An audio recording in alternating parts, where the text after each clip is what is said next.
कोल्हापूर महानगरपालिकेच्या हद्दीमध्ये अतिक्रमण केलेल्या लोकांच्या केबिन्स काढण्यात आल्या। महानगरपालिकेच्या अधिकाऱ्यांनी अक्षरशः अमानुषपणे त्या केबिन्स काढल्या। केबिन्स काढताना त्यांनी कसली गय केली नाही, अक्षरशः JCBनं उकरून काढल्या त्या केबिन। आणि हे योग्य आहे का? गोरगरिबांना अशा पद्धतीची वागणूक देऊन महानगरपालिकेच्या अधिकाऱ्यांना काय मिळवलं?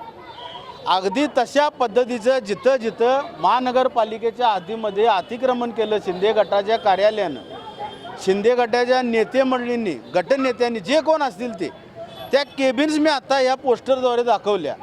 अधिकाऱ्यांना पत्र दिलं तरी ती केबिन्स हटवत नाहीत। अधिकारी वर्ग हा कुणाच्या तरी आधिपत्याखाली किंवा कुणाच्या तरी दबावाखाली काम करतो, आज निदर्शनास आलं। त्यांना आम्ही शिवसेनेतर्फे, सर्वच शिवसैनिकांच्या तर्फे, पदाधिकाऱ्यांच्या तर्फे आम्ही त्यांना आज एक निवेदन दिलं, येणाऱ्या थोड्याच कालावधीमध्ये तुम्ही त्या केबिन्स हटवा।